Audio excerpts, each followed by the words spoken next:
Okay, remember Dr. Millers were talking about the mother's milk being the perfect food.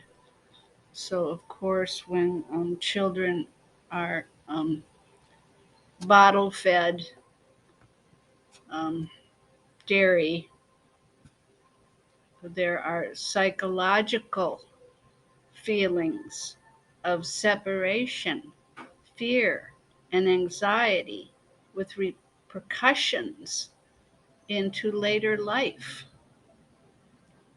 Excess dairy nurtures and reinforces tendency toward attachment, sentimentality, dependent thinking, and depression. For different reasons, depression and dependent thinking can result from prolonged periods of protein deficiency and a high sugar diet. Today, most dairy foods are very unnatural, chemically treated and processed, and not necessary. There are many more vital sources of calcium, like green seeds, nuts, and seaweeds. Tahini, miso, and tofu are wonderful, tasty dairy substitutes, unless you're allergic to soy. Quantity destroys quality and beauty. Overeating is an unnatural eating pattern, a stress the body cannot handle. Overeating profoundly affects mental well being. Metabolic disturbance is the result, not the cause, of fat people eating too much. Oxidation rates are influenced by eating habits. Here is their formula for weight control. 1, a centered diet. 2, avoid extreme and unnatural food. 3, chew well. 4, exercise moderately. Do not overeat. 5, reduce sugar and dairy. 7, distinguish between whole and refined carbohydrates. The refined carbohydrates are the one that puts on the weight. 8, appreciate balance. Remember, meat attracts sweet, so stay in the center to avoid cravings. Some more advice from the Millers on how to eat. A warm drink 20 minutes before each meal, not coffee and not sweet. Relax, eat slowly, increase eating awareness. Write down everything you eat. In our body temple retreats, that's part of the program, is to journal, a food journal. You write down everything you eat and how you feel after you ate it. 5, eat when you feel hungry. They say not right before bed. I also don't think we should eat the minute we jump out of bed either. Indigestion leads to irritability, impatience, nervousness, fatigue, insomnia, and depression. Causes of indigestion include extreme foods and eating too much, too late, too fast, when emotionally upset, and improper combinations.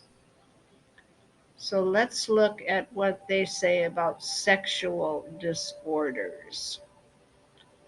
Sexually stimulating foods do not lead to satisfying relationships. Eating to increase sexual satisfaction means eating to be more natural and balanced, and not overeating sexually stimulating foods. Diet patterns like eating too much and too rich lead to sexual dissatisfaction.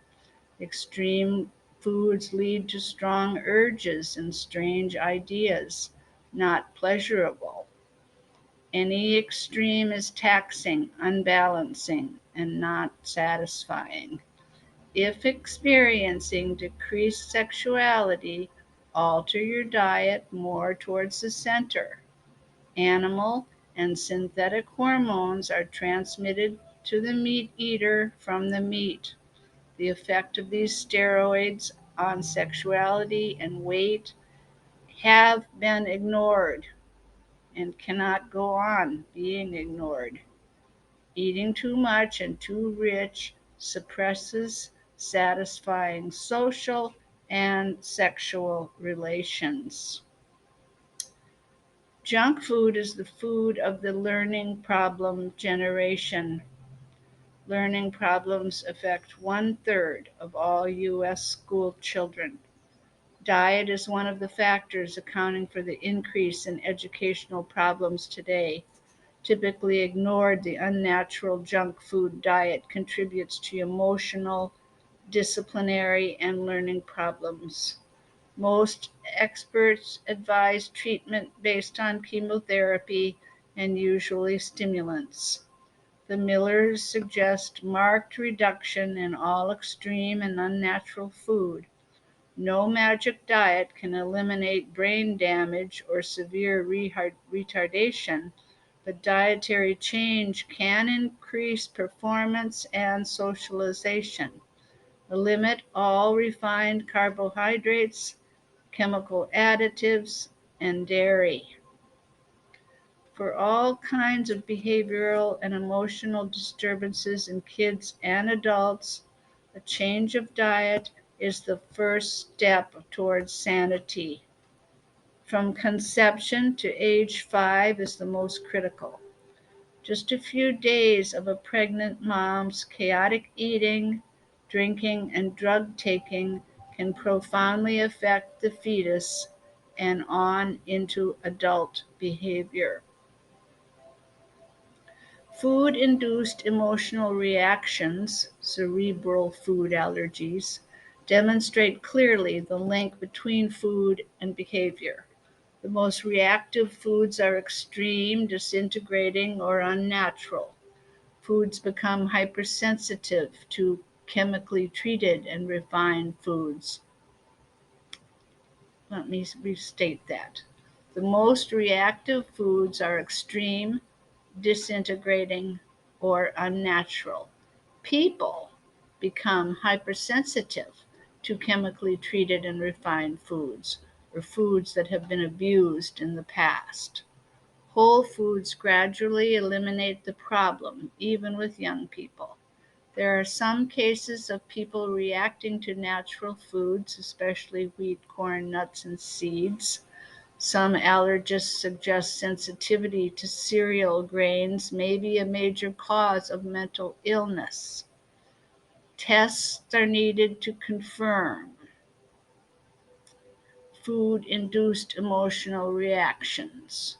There are basically three approaches to treatment. The restrictive diet approach avoids the allergic foods, which I think is great. We should not eat anything we're allergic to. Temporarily or as a way of life, only meat, fish, fresh fruit, and vegetables, no grain, are eaten. The desensitization approach uses steroids to remove symptoms. Bad eating habits are reinforced as no change in diet is made. The metabolic approach, as in hypoglycemia, reduces sensitivity by eating properly to improve metabolic function. The Millers consider the primary causes of indigestion associated with grain to be eating too much, not chewing well, improper food combining, and not buying organic. Be sensitive and self-aware enough to appreciate what foods contribute to your well-being and avoid the ones that affect you adversely. Now let's look at the raw or cooked question. Cooking is contractive. Balance is some of both. Extreme is one or the other. People who eat only raw food are expansive. It's good to eat more raw food in summer and more cooked food in winter, with 30 to 50% whole grain in winter. The top portion of plants, the fruit and blossoms, can be eaten raw. Cooking destroys vitamin C and A. The middle portion, the stalk and leaves, are less digestible and may require a little cooking, like light steaming. The bottom portion of plants, the parts underground, should be cooked, and cooking is not as destructive to the vitamin content of roots and tubers. Always avoid overcooking, which is one thing that can increase the histamine in your food. Excessive and insensitive food preparation decreases food energy and reduces vitality. Alchemy in daily life profoundly affects health and consciousness. Home cooked with love has been proven through Kirlian photography to have more energy. Good cooking takes into account taste, appearance, and health. Diet is basic to family integration and communication. Part of that is eating together. 2. The current trend, most meals eaten away from home, is reflected in family relations. Community and family cohesiveness is influenced by diet. Eating simply together fosters harmony. The rise and fall of nations and waves of political influence have been attributed to food. The magic diet depends on knowing who you are and what you want out of your life. Everyone is unique and everything is changing. Being too restrictive is not balanced and leads to disorder. Eating a balanced and appropriate diet, you enjoy your food and feel well.